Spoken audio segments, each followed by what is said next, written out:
Assalamu alaikum. I welcome you all to this wonderful platform of JK Bose Foundation classes. Today I am going to discuss the second lecture from the chapter Sound. इससे पहले कि बच्चों हमने इस chapter का पहला ही lecture जिसमें हमने डिस्कस किया था किसके बारे में, जिसमें बच्चों हमने डिस्कस किया था साउंड के बारे में, जिसमें हमने बोला कि साउंड, प्रोपेगेशन ऑफ साउंड और ह्यूमन्स में साउंड कैसे प्रोड्यूस होती है। तो बच्चों आज हम स्टार्ट करते हैं कि आपको पता है कि जो साउंड होती है, ठीक है ना, साउंड को प्रोपगेट करने के लिए मीडियम की जरूरत होती है। और कल मैंने आपको बच्चों बोला है कि वो मीडियम क्या है, वो मीडियम लिक्विड हो सकता है, वो मीडियम बच्चों क्या होता है, वो सॉलिड हो सकता है और वो गैस हो सकता है। मगर आज बच्चों हम देखेंगे ये जो स्पीड ऑफ साउंड है, ठीक है ना, किस में, यानी कि फास्ट किस में, स्लो किस में और फास्टेस्ट बच्चों किस में है। तो मैं आपको बच्चों बोल रहा हूं कि यहां पे अगर हम बात करेंगे, ठीक है ना, जो सॉलिड्स होते हैं, सॉलिड्स में सबसे ज्यादा ये साउंड ट्रैवल करते हैं, मूव कर रही है। इसके बाद बच्चों लिक्विड्स में करते हैं और इसके बाद किस में करते हैं, इसके बाद बच्चों यानी कि जो गैसेस होते हैं ना, गैसेस में करते हैं। मेरा कहने का मतलब है जब हम बच्चों देखे हैं स्पीड ऑफ साउंड को देखते हैं, स्पीड ऑफ साउंड, अगर एयर की हम बच्चों बात करते हैं, आपको पता है कि जो एयर होता है ये एक गैस है, ठीक है ना, इसमें इसकी स्पीड बच्चों 340 मीटर्स पर सेकंड है। और जब हम बच्चों एक लिक्विड की बात करते हैं कि यहां पे मैंने बोला कि ये air, speed of sound air में है, ठीक है ना। और जब हम बात करते हैं कि एक लिक्विड, लिक्विड यानी कि बच्चों एक वाटर, वाटर हम लेते हैं, इसमें क्या होते हैं कि बच्चों इसमें इसकी स्पीड क्या होती है, 1500 मीटर्स पर सेकंड। और जब हम एक सॉलिड की बात करते हैं, ठीक है ना, यहां पे बच्चों आप एयर क्या है, एयर यहां पे गैस है, वाटर क्या है, वाटर बच्चों यहां पे लिक्विड है, वाटर यहां पे क्या है, वाटर लिक्विड है। और जब हम बच्चों एक सॉलिड की बात करते हैं, फॉर एग्जांपल अगर आयरन की हम बात करेंगे, ठीक है, और आयरन आपको पता है कि बच्चों ये आयरन ये सॉलिड सबस्टेंस है, यानी कि ये साउंड के लिए बच्चों हम कहेंगे ये साउंड के लिए क्या है कि ये सॉलिड मटेरियल है, मीडियम है। इसमें साउंड की जो स्पीड होती है, क्या, जो साउंड की बच्चों स्पीड होती है ना, वो 5000 मीटर्स पर सेकंड होती है। क्या होते हैं, 5000 मीटर्स पर सेकंड। तो यहीं से हमें यह पता चलता है ये जो स्पीड ऑफ साउंड है, स्पीड ऑफ साउंड में सबसे फास्ट टेस्ट जो है वो सॉलिड्स में है, फास्टर बच्चों लिक्विड्स में, और फास्ट बच्चों किन में है, यानी कि कम एयर में है। इसलिए बच्चों आप देखते हो कि क्या ये जो speed of sound in air है वो बच्चों क्या है, वो 340 मीटर्स पर सेकंड है। और जब हम स्पीड, ठीक है ना, स्पीड ऑफ लाइट को देखते हैं, speed of light in air, वो हम बच्चों क्या देखते हैं, 3:10 रेज्ड पावर 8 मीटर पर सेकंड। मेरी बात आपको समझ आ रही है मैं क्या बोल रहा हूं, ठीक है ना। यानी कि ये जो बच्चों हैं ये स्पीड ऑफ लाइट है, क्या है, ये speed of light in year है। और इसीलिए बच्चों आप देख रहे हो कि जब बारिश पड़ती है, ठीक है ना, पहले लाइटनिंग होती है, पहले क्या होते हैं, पहले बच्चों लाइटनिंग होते हैं, इसके बाद then followed by thundering, then followed by thundering. वजह क्या है, रीजन बच्चों यही है कि यहां पे स्पीड ऑफ साउंड कम होती है और speed of light in air ज्यादा होती है।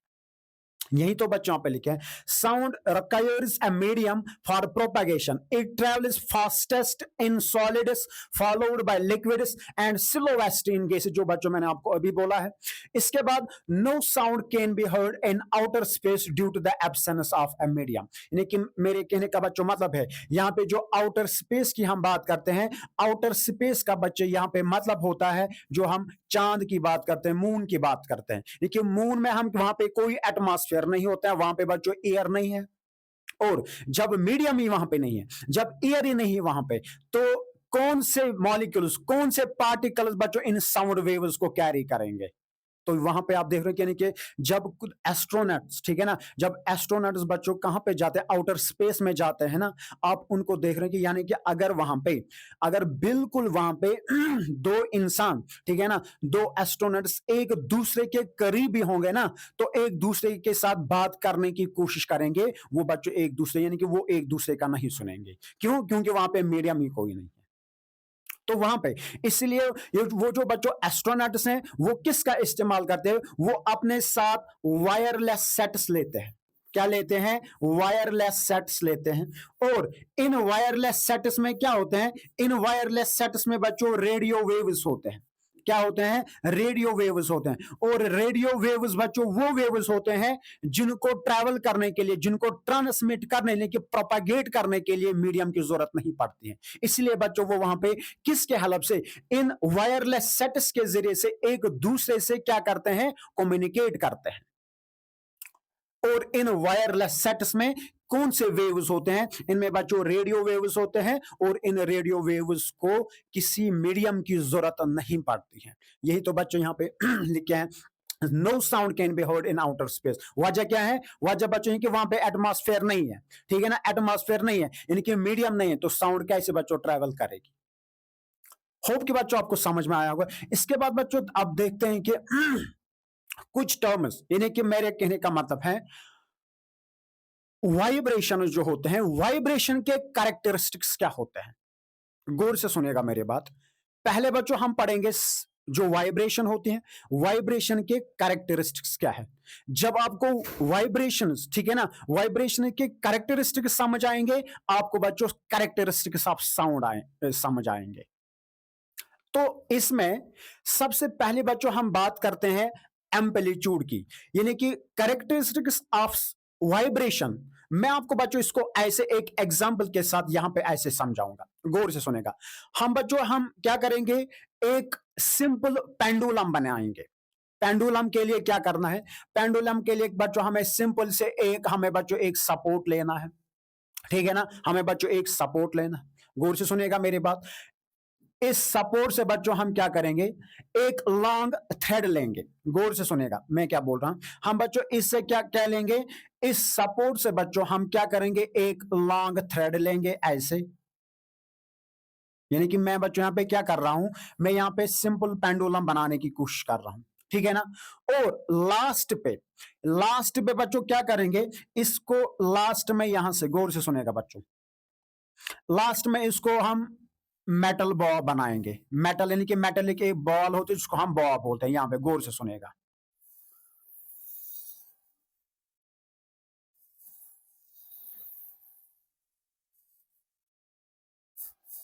ठीक है ना। ये बच्चों क्या बन गए हैं, ये सिंपल पेंडुलम है। गौर से सुनेगा, ये बच्चों सिंपल पेंडुलम है। देखो हमने क्या किया बच्चों, हमने ऊपर ये जो है, ये हमने एक सपोर्ट लिया है, ठीक है ना, ये बच्चों एक सपोर्ट है। और यहां से बच्चों क्या है, ये एक लॉन्ग थ्रेड है। क्या है? ये एक लॉन्ग थ्रेड है। और ये बच्चों क्या है, ये मेटल बॉल है। मेटल बॉल है, या जिसको बच्चों हम बोलते हैं बॉब, जिसको हम क्या बोलते हैं, बॉब। ये क्या कहलाएगा, ये बच्चों इसको हम बोलते हैं क्या, सिंपल पेंडुलम मैंने बनाया है, ठीक है ना। तो इसमें से मैं आपको बोलूं जो वाइब्रेशन, यानी कि यहां पे आप लिखोगे characteristics, characteristics, characteristics of vibration, characteristics of vibration. गौर से सुनेगा बच्चों मेरी बात, ठीक है ना। इसी में से आप सबसे पहले बच्चों हम बात करते हैं किसकी, जो इसका पहला ये है, पहला कैरेक्टरिस्टिक, इसको बच्चों हम बोलते हैं एम्पलीट्यूड। पहला कैरेक्टरिस्टिक जो वाइब्रेशन का है ना, वो है एम्पलीट्यूड। मगर सबसे पहली बात बच्चों हम ये देखेंगे कि वाइब्रेशन हम आप किसको कहेंगे। हालांकि बच्चों मैंने ऑलरेडी आपके साथ वो डिस्कस किया, एम्पलीट्यूड हम, ये वाइब्रेशन हम किसको बोलते हैं। इधर सुनिएगा, देखो हमने यहां पे एक सिंपल पेंडुलम बनाया है, ठीक है ना, सिंपल पेंडुलम हमने बनाया है। अगर इस सिंपल पेंडुलम को बच्चों, ठीक है ना, यहां पे ये इसकी, यानी कि ये जो पोजीशन है ना, ये बच्चों पोजीशन ए है, ठीक है ना, ये पोजीशन ए है। यहां से बच्चों हम इसके पोजीशन बनाएंगे, ठीक है ना। गौर से सुनेगा मेरी बात। यहां से बच्चों हम क्या करेंगे, इसके दो और यानी कि ए पोजीशन, ये क्या है, ये बच्चों इसकी पोजीशन बी है।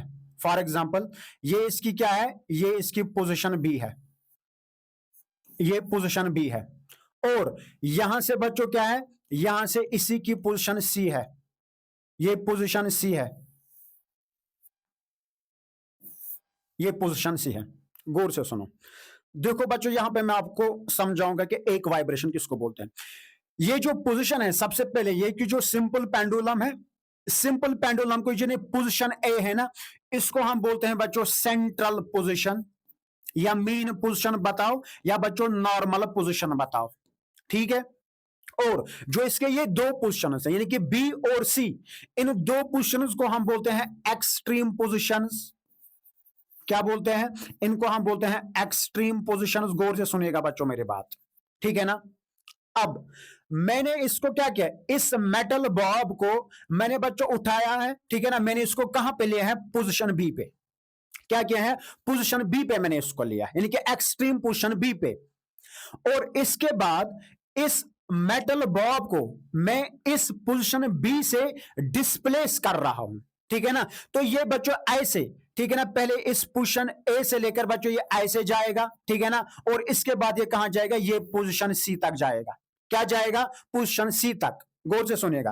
और इस पोजीशन सी से बच्चों, अब इसके बाद इस पोजीशन सी से बच्चों ऐसे ये वापस आएगा और कहां जाएगा बच्चों, ये फिर से पोजीशन बी तक जाएगा। गौर से सुनिएगा, इस मेटल बॉब का बच्चों ये वाइब्रेट होना है फ्रॉम पोजीशन बी टू सी और वापस आना, ठीक है ना। इसको बच्चों क्या ना, यानी कि पोजीशन सी से वापस फिर से बी तक आना, इसको हम एक वाइब्रेशन बोलते हैं। क्या बोलते हैं, एक वाइब्रेशन बोलते हैं। गौर से सुनिएगा, इसको हम एक वाइब्रेशन बोलते हैं। और इसी एक वाइब्रेशन को, ठीक है ना, इस एक यानी कि हर एक वाइब्रेशन को तीन कैरेक्टरिस्टिक्स होते हैं। क्या होते हैं, तीन कैरेक्टरिस्टिक्स बच्चों होते हैं। उन्हीं में से मैं आपको बोलूंगा कि पहला कैरेक्टरिस्टिक जो है, पहला कैरेक्टरिस्टिक जो है वो है एम्पलीट्यूड। क्या है, एम्पलीट्यूड। गौर से सुनिएगा बच्चों, अब देखो एम्पलीट्यूड हम किसको बोलते हैं, ये जो पोजीशन बी है इसको हम कौन सी पोजीशन बोलते हैं, इसको बच्चों हम बोलते हैं सेंट्रल पोजीशन। क्या बोलते हैं, सेंट्रल पोजीशन।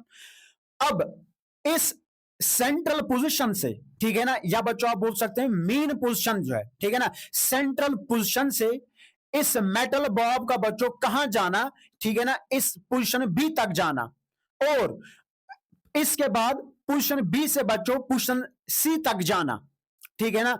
ये जो इसके, ठीक है ना, यहां तक पोजीशन बी से लेकर पोजीशन सी तक जो डिस्टेंस है ना, यानी कि जो मैक्सिमम डिस्टेंस है ना, इसी को बच्चों हम बोलते हैं शॉर्ट में एम्पलीट्यूड। मगर यहां पे एक बात है, जो डिस्टेंस यहां पे क्या है कि बच्चों, जो डिस्टेंस, क्या, जो डिस्टेंस यहां पे ए बी से लेकर, यानी कि जितनी डिस्टेंस ए बी के बीच में है वो बराबर होगी किसके, ए और सी के बीच में। आपको मेरी बात समझ आ रही है मैं क्या बोल रहा हूं, जो डिस्टेंस सेंट्रल पोजीशन से लेकर पोजीशन बी तक है वो तो बराबर बच्चों होगी ना ए से लेकर सी तक है। इसलिए हम क्या बोलते हैं, जब हमें डिफाइन करना होगा एम्पलीट्यूड हम किसको बोलते हैं, तो हम बच्चों मैक्सिमम डिस्टेंस के बजाय, ठीक है ना, मैक्सिमम डिस्टेंस के बजाय हम बोलते हैं द मैक्सिमम डिस्प्लेसमेंट, क्योंकि ये बच्चों शॉर्टेस्ट डिस्टेंस होती है, उसको हम बोलते हैं डिस्प्लेसमेंट। तो अब आप हम नहीं कहेंगे मैक्सिमम डिस्टेंस, मैक्सिमम डिस्प्लेसमेंट, यानी कि एक वाइब्रेटिंग ऑब्जेक्ट का मेन पोजीशन से जो मैक्सिमम डिस्प्लेसमेंट होगा ना, उसी को बच्चों हम बोलते हैं एम्पलीट्यूड। क्या बोलते हैं, इसी को बच्चों हम बोलते हैं एम्पलीट्यूड। एम्पलीट्यूड का मतलब क्या होता है, द मैक्सिमम डिस्टेंस, ये displacement, maximum displacement of A vibrating object. यहां पे बच्चों सिंपल पेंडुलम है, vibrating object, of A vibrating object from its, ठीक है ना, from its mean position, from its mean position. Mean position बच्चों या सेंट्रल पोजिशन से, ठीक है ना, कितना मैक्सिमम डिस्प्लेसमेंट है बच्चों, चाहे आपका हो पोजिशन सेंट्रल पोजिशन से लेकर इस एक्सट्रीम पोजिशन बी तक या यहां से लेकर यहां तक, इसी को आप क्या बोलते हैं, एम्पलीट्यूड बोलते हैं।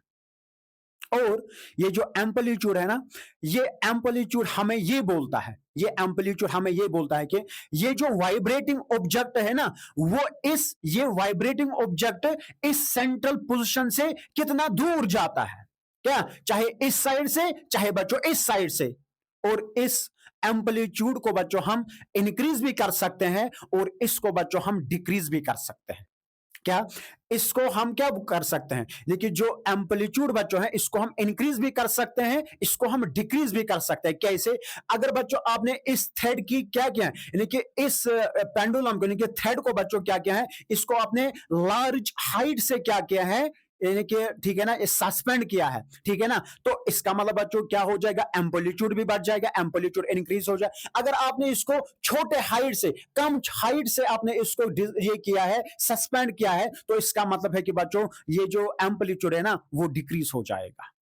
होप कि आपको पहला कैरेक्टरिस्टिक, ये जो मैं आपको बच्चों बोल रहा हूं कि वाइब्रेशन होता क्या है, हर एक वाइब्रेशन को मैंने बोला है कि 3 कैरेक्टरिस्टिक्स होते हैं। पहला कैरेक्टरिस्टिक बच्चों हमने देखा है कि एम्पलीट्यूड है।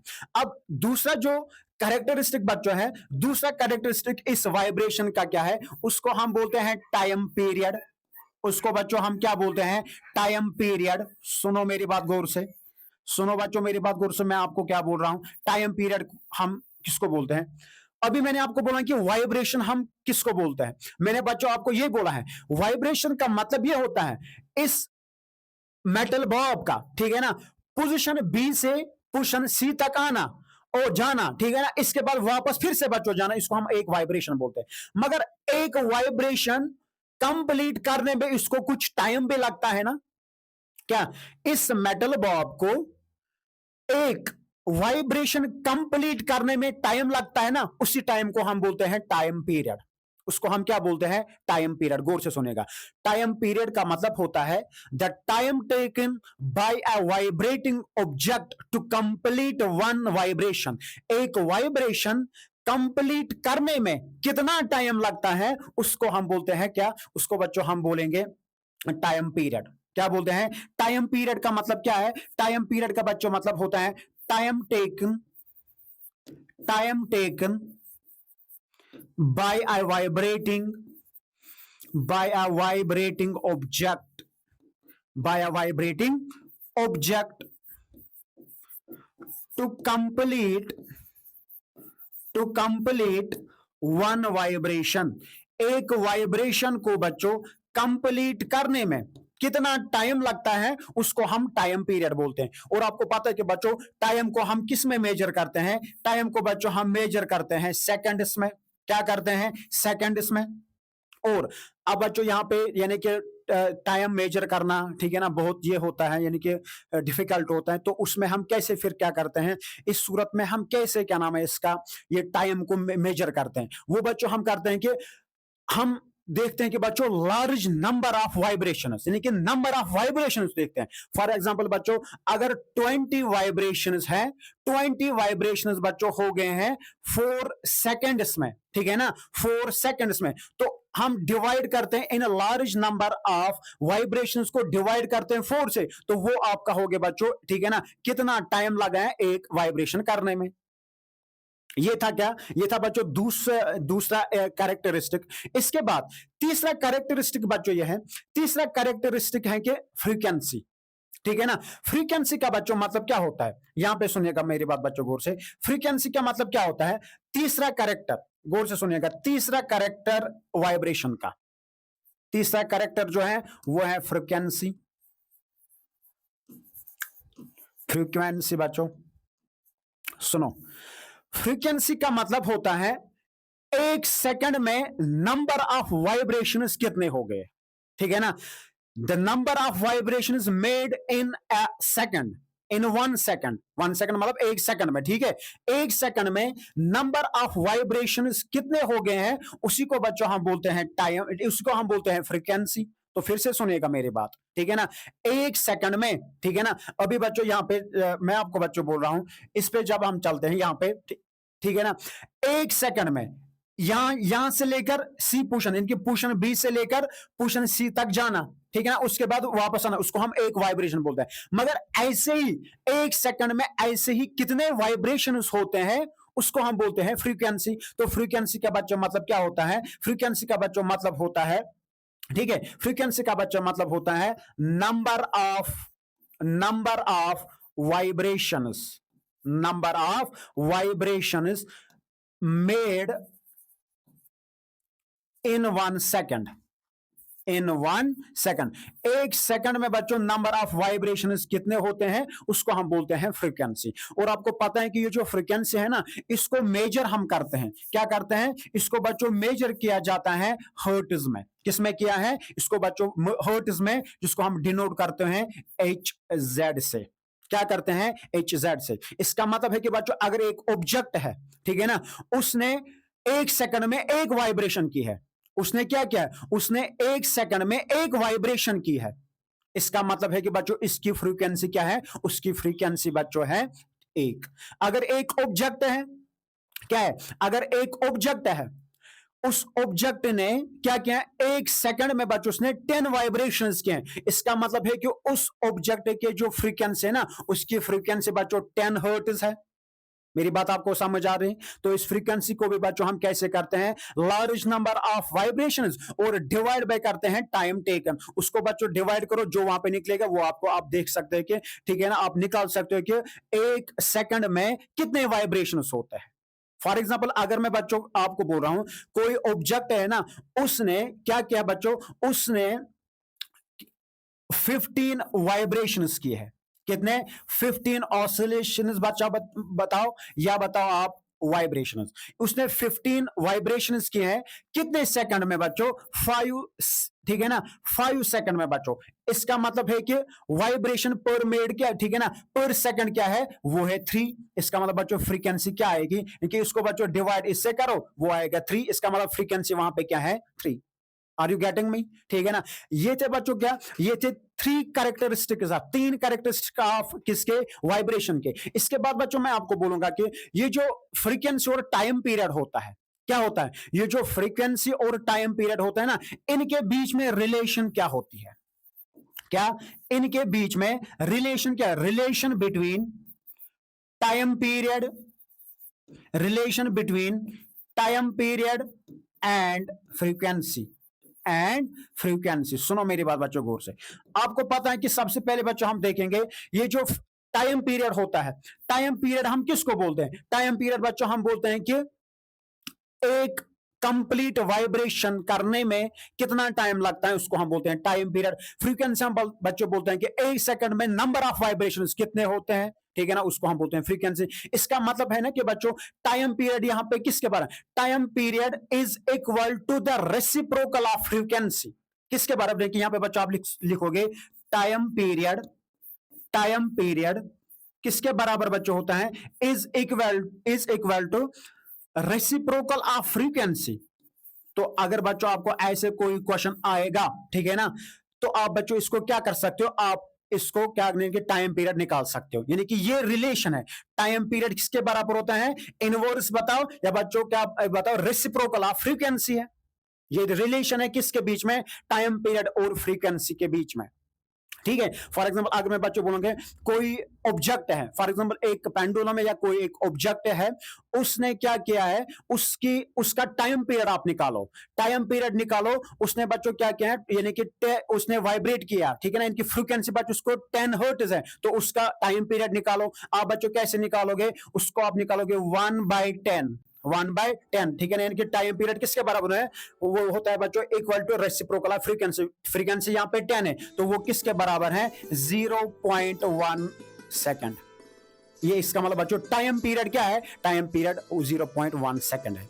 होप कि बच्चों आपको समझ में आया होगा, ठीक है ना। तो इंशाल्लाह हम इसके बाद इस टॉपिक के बाद जो टॉपिक चलेगा ना, अब आपको पहले आपने देखा कि कैरेक्टरिस्टिक्स ऑफ वाइब्रेशन, अब हमें जो नेक्स्ट लेक्चर बैच होगा वो होगा कैरेक्टरिस्टिक्स ऑफ साउंड। जब आपको ये कैरेक्टरिस्टिक्स ऑफ वाइब्रेशन समझ आएंगे, ठीक है ना, तो इसके बाद आपको क्या समझ आएगा, कैरेक्टरिस्टिक्स ऑफ साउंड। इंशाल्लाह बच्चों मिलते हैं नेक्स्ट लेक्चर के साथ, तब तक अल्लाह हाफिज नासिर, अस्सलाम वालेकुम।